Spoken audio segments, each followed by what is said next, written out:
Hello everyone, my name is Priyanshi Jain. Welcome back to my YouTube channel BL App Scientist. आज के इस video lecture में हम लोग एक नया टॉपिक डिस्कस करने वाले हैं, वो है हेरिडिटरी स्फीरोसाइटोसिस। सबसे पहले सिंपली हम समझते हैं कि हेरिडिटरी स्फीरोसाइटोसिस का मतलब क्या होता है। देखिए आपके सामने वर्ड है हेरिडिटरी। हेरिडिटरी का मतलब क्या होता है? ऐसी डिजीज जो इनहेरिट करी गई है। इनहेरिट का मतलब ऐसी डिजीज जो जनरेशन टू जनरेशन पास हुई है या फिर सिंपली जो पेरेंट्स से चिल्ड्रन में पास हुई है, तो ऐसी डिजीज को हम क्या बोलते हैं? इनहेरिट करी गई डिजीज या फिर हेरिडिटरी डिजीज। तो पहली चीज हमें क्लियर हुई कि ये जो कंडीशन है, ये जो डिजीज है वो इनहेरिट करी गई है। इनहेरिट तो करी गई है, लेकिन एग्जैक्टली इस डिजीज के अंदर होता क्या है? स्फीरोसाइटोसिस होता है। स्फीरोसाइटोसिस का मतलब क्या है? यहाँ पे स्फीरो का मतलब है स्फेरिकल शेप और साइटोसिस का मतलब है सेल्स। मतलब ये एक वो बीमारी है जिसको इनहेरिट करा जाता है। जिस भी पर्सन को दिक्कत है तो उस पर्सन को ये बीमारी पेरेंट्स से ट्रांसफर हुई है। ठीक है, पहली चीज हमें क्लियर हुई। दूसरी चीज हमें क्या बता रही है कि ये जो डिजीज है इसके अंदर रेड ब्लड सेल्स की जो शेप है वो स्फेरिकल बनती है। नॉर्मली क्या होता है? रेड ब्लड सेल्स की शेप ऐसे बाइकॉनकेव होती है, लेकिन इस दिक्कत के अंदर जो रेड ब्लड सेल्स की शेप है वो कैसी बनती है? स्फेरिकल शेप की आरबीसीज बनती है, राइट। तो आज के इस वीडियो लेक्चर में हम लोग डिटेल में डिस्कस करेंगे कि एग्जैक्टली हेरिडिटरी स्फीरोसाइटोसिस के अंदर क्या होता है, क्या उसकी पैथोजेनेसिस होती है, कौन कौन से जेनेटिकल म्यूटेशंस आते हैं, कैसे रेड ब्लड सेल्स की शेप स्फेरिकल हो जाती है, स्फेरिकल रेड ब्लड सेल्स कैसे डिस्ट्रक्ट होती हैं, कैसे एनीमिया होता है और इस डिजीज की एग्जैक्टली हम लैब डायग्नोसिस कैसे करते हैं, ये सारी चीजें आज हम डिटेल में डिस्कस करने वाले हैं। तो क्या आप सब तैयार है टॉपिक डिस्कस करने के लिए? तैयार है ना? तो चलिए लेट्स स्टार्ट द टॉपिक। तो सबसे पहले हम स्टार्ट करेंगे रेड सेल मेम्ब्रेन का स्ट्रक्चर एग्जैक्टली कैसे होता है। देखिए अभी हमने समझा कि हेरिडिटरी स्फीरोसाइटोसिस में क्या हो रहा है, रेड ब्लड सेल्स की जो शेप है वो कैसी बन रही है? स्फेरिकल। तो हेरिडिटरी स्फीरोसाइटोसिस जो एग्जैक्टली ये डिजीज है ना, ये किस पे इफेक्ट डालती है? रेड ब्लड सेल्स की जो मेम्ब्रेन होती है उस पे डिफेक्ट आता है। उस पे डिफेक्ट आने की वजह से उसकी शेप कैसी बन जाती है? स्फेरिकल। तो हमारा फोकस सबसे पहले कहाँ होना चाहिए कि रेड ब्लड सेल मेम्ब्रेन का नॉर्मल कंपोजिशन क्या है। जब हम नॉर्मल कंपोजिशन समझेंगे तो इसी में हम देखेंगे कि कौन कौन से डिफेक्ट आते हैं और डिफेक्ट की वजह से आरबीसीज की शेप कैसी हो जाती है? स्फेरिकल। तो सबसे पहले हम क्या समझेंगे? रेड सेल मेम्ब्रेन का एग्जैक्टली स्ट्रक्चर कैसे होता है। देखिए ये है आपकी रेड सेल मेम्ब्रेन। ये सिर्फ मेम्ब्रेन का स्ट्रक्चर है, जो आरबीसीज की बाहर की मेम्ब्रेन होती है ना, उस मेम्ब्रेन का ये स्ट्रक्चर है। इसमें क्या है? ये है आपकी लिपिड की बाय लेयर। ठीक है, lipid by layer. Lipid by layer का मतलब क्या है? लिपिड्स की दो लेयर हैं। बाय मतलब दो, तो यहाँ पे लिपिड्स की कितनी लेयर्स हैं? दो लेयर्स हैं। ये रही एक लिपिड बाय एक लेयर और ये रही हमारी लिपिड्स की दो लेयर। तो ये लिपिड बाय लेयर हो गई।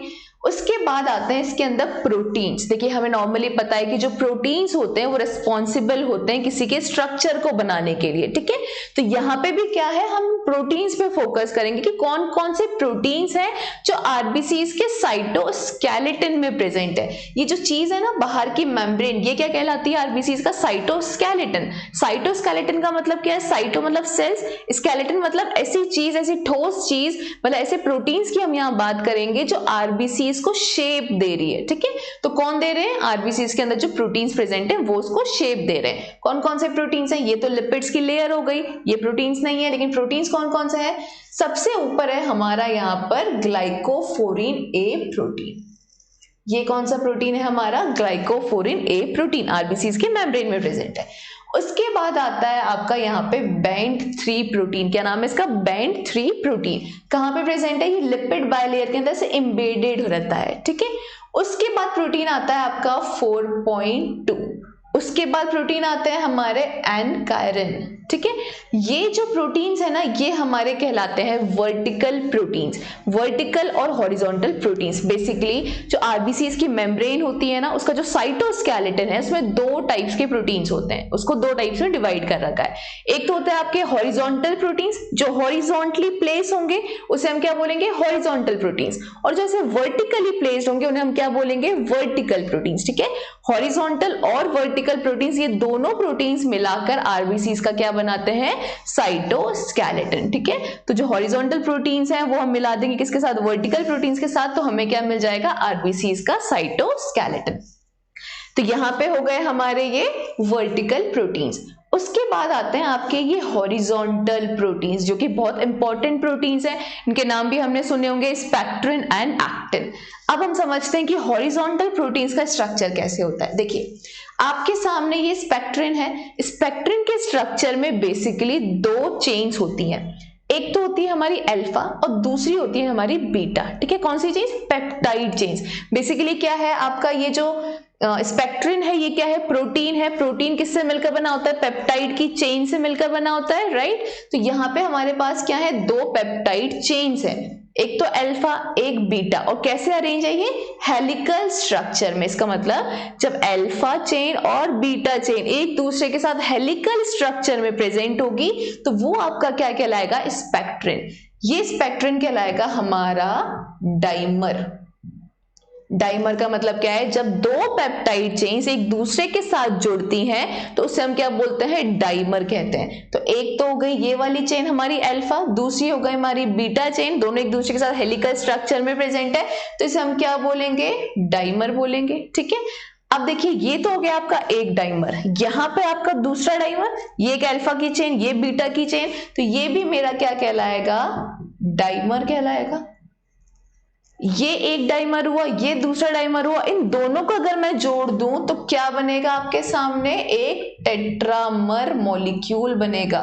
टेट्रा का मतलब क्या होता है, 4 पेप्टाइड चेन्स। तो 2 पेप्टाइड चेन्स ये हो गई, मतलब एक डाइमर ये हो गया, 2 पेप्टाइड चेन्स ये हो गई, एक डाइमर ये हो गया, इन दोनों ने मिला के आपको क्या बना के दिया, टेट्रामर बना के दिया। ठीक है, तो बेसिकली स्पेक्ट्रिन के स्ट्रक्चर में क्या कहा जाता है कि स्पेक्ट्रिन एक डाइमर है जिसमें एक अल्फा की चेन एक बीटा की चेन प्रेजेंट होती है, और दो डाइमर, स्पेक्ट्रिन के दो डाइमर्स मिलकर एक क्या बनाते हैं, टेट्रामर बनाते हैं। ठीक है, और दूसरी चीज क्या है कि जो ये स्पेक्ट्रिन के दो टेट्रामर्स होते हैं, इन दोनों टेट्रामर्स को जो जोड़ने का काम करता है वो करता है आपका एक्टिन, या फिर हम ये बोल सकते हैं कि एक्टिन की लोकेशन का क्या होती है, कहाँ एक्टिन प्रेजेंट होता है। तो जो दो हमारे डाइमर्स होते हैं इनके बीच में जो प्रेजेंट होता है प्रोटीन, जो इन दो टेट्रामर्स को, दो स्पेक्ट्रिन के टेट्रामर्स को जो जोड़ने का काम करता है वो कौन है, हमारा एक्टिन। तो बेसिकली एक्टिन कहाँ प्रेजेंट होता है, दो स्पेक्ट्रिन के टेट्रामर्स के बीच में प्रेजेंट होता है। ये तो आपका एक पूरा टेट्रामर हो गया,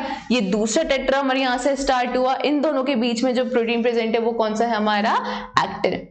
एक्टिन के ऊपर जो प्रोटीन प्रेजेंट है जो इसको लिपिड बायलेयर से कनेक्ट कर रहा है वो कौन सा है, हमारा 4.1। ठीक है, 4.1 प्रोटीन है ये भी, और यहाँ पे हमने समझ ही लिया कि सबसे ऊपर क्या होता है, हमारा ग्लाइकोफोरिन ए।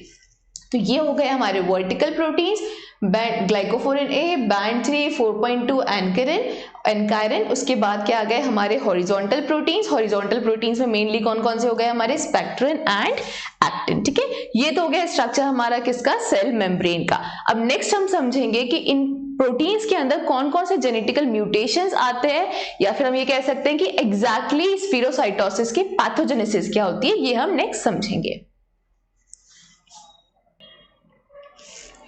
सो नेक्स्ट है हमारे सामने हेरिडिटरी स्फीरोसाइटोसिस की पैथोजेनेसिस। ठीक है, पैथोजेनेसिस समझने के लिए हम एक एग्जांपल लेके चलते हैं कि किसी पर्सन को हेरिडिटरी स्फीरोसाइटोसिस है तो उस पर्सन के अंदर क्या होगा। देखिए उस पर्सन में जो पैथोजेनेसिस की स्टोरी है वो कहां से स्टार्ट होगी, जेनेटिक म्यूटेशन से स्टार्ट होगी। जेनेटिक म्यूटेशन का मतलब क्या है, इमेजिन करिए जिस पर्सन को ये डिजीज है, हेरिडिटरी स्फीरोसाइटोसिस है, उस पर्सन के अंदर जो आरबीसीज हैं, आरबीसीज जब प्री मैच्योर स्टेज में होती है, ऐसी स्टेज जब उसके अंदर न्यूक्लियस प्रेजेंट होता है, तो न्यूक्लियस के अंदर क्या प्रेजेंट होता है, हमारा डीएनए प्रेजेंट होता है, हमारी जेनेटिक इंफॉर्मेशन प्रेजेंट होती है, या फिर सिंपली हम कह सकते हैं जीन्स प्रेजेंट होते हैं। ठीक है, उन जीन्स का कोई सीक्वेंस होता है। ठीक है, अगर उन सीक्वेंस के अंदर कोई म्यूटेशन आ रहा है, कुछ चेंजेस आ रहे हैं, वो जो सीक्वेंस है उस सीक्वेंस के अंदर कोई चेंजेस आ जाते हैं तो उसे हम क्या बोलते हैं, जेनेटिक म्यूटेशन। तो जिस पर्सन को हेरिडिटरी स्फीरोसाइटोसिस है उसके जीन्स में क्या आ जाएगा, म्यूटेशन आ जाएंगे, उसके जीन्स के अंदर कुछ बदलाव आ जाएंगे। उन बदलाव की वजह से क्या होगा, जीन्स क्या चीज है? जीन्स ऐसी जेनेटिक इंफॉर्मेशन है जो हमें क्या बना के देते हैं? प्रोटीन्स बना के देते हैं।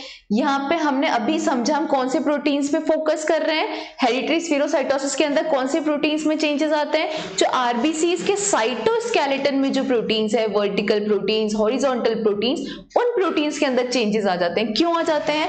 क्योंकि जो जीन्स उन प्रोटीन्स को बना रहे हैं ना, उन जीन्स के अंदर कुछ सीक्वेंस में चेंज आ गया, उन जीन्स के अंदर कुछ बदलाव आ गए। उस चेंजेस की वजह से नॉर्मल साइटोस्केलेटन प्रोटीन्स नहीं बन पा रहे। ठीक है, तो सिंपली क्या है कि जिस पर्सन को हेरिडिटरी स्फीरोसाइटोसिस है, उस पर्सन के जीन्स में ऐसे जीन्स जो हमें साइटोस्केलेटन के प्रोटीन्स बनाकर देते हैं, उन जीन्स के अंदर कुछ चेंजेस आ जाएंगे, कुछ बदलाव आ जाएंगे। उन चेंजेस की वजह से नॉर्मल साइटोस्केलेटन प्रोटीन्स नहीं बन पाएंगे। नॉर्मल साइटोस्केलेटन प्रोटीन्स नहीं बन पाएंगे तो नॉर्मल साइटोस्केलेटन प्रोटीन्स की क्या हो जाएगी? डेफिशिएंसी, कमी हो जाएगी। कमी हो जाएगी तो बेसिकली साइटोस्केलेटन का क्या काम है? साइटोस्केलेटन का काम है आरबीसीज को एक नॉर्मल शेप देना, बाइकॉन्केव शेप देना, उसको स्टेबल, उसके स्ट्रक्चर को स्टेबल करके रखना। अगर साइटोस्केलेटन की कमी है तो उसका जो स्ट्रक्चर है आरबीसी का, जो आरबीसी की मेम्ब्रेन है, वो कैसी हो जाएगी? वीक या फिर अनस्टेबल हो जाएगी। ठीक है, तो ऐसे पर्सन के अंदर क्या बन गई? आरबीसीज बनी, यंग आरबीसीज बनी। लेकिन हमें क्या ध्यान रखना है कि इसका जो साइटोस्केलेटन है वो वीक है, काफी कमजोर है या फिर अनस्टेबल है, वीक है इसका साइटोस्केलेटन। जैसे ही आरबीसीज कहां जाएंगी? कैपिलरीज के अंदर सर्कुलेट होंगी। जो आपकी स्मॉल कैपिलरीज है, नैरो कैपिलरीज है, उनके अंदर ये जैसी सर्कुलेट होगी तो सर्कुलेट होते टाइम इनकी इसकी सेल मेम्ब्रेन के ऊपर क्या पड़ेगा? एक मैकेनिकल प्रेशर पड़ेगा।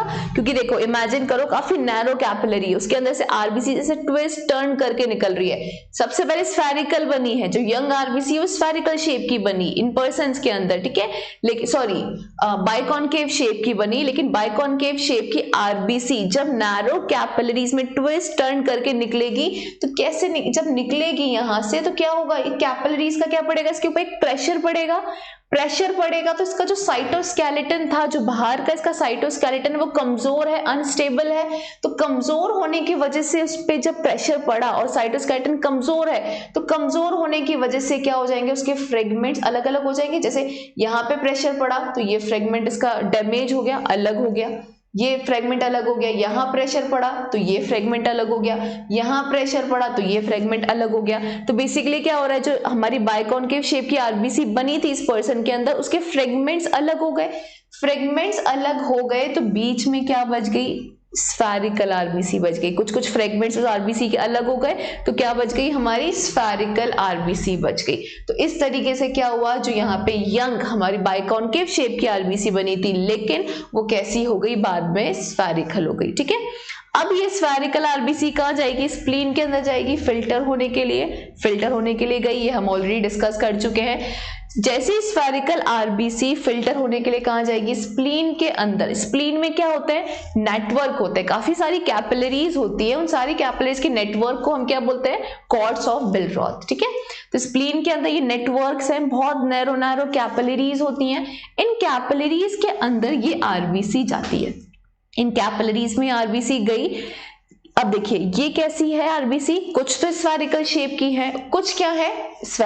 कुछ तो बाइकॉन्केव शेप की है और कुछ कैसी है? हमारी स्फेरिकल शेप की हो गई हैं। तो जो बाइकॉन्केव शेप की आरबीसी होगी ना, ये जो कैपिलरीज है यहाँ पे क्या प्रेजेंट होता है? एंडोथेलियल सेल्स प्रेजेंट होते हैं। इन कैपिलरीज में यहाँ क्या प्रेजेंट होते हैं? Endothelial cells. इन एंडोथेलियल सेल्स के बीच में क्या होता है? कुछ गैप्स होते हैं, जैसे हम बोलते हैं इंटर एंडोथेलियल गैप्स।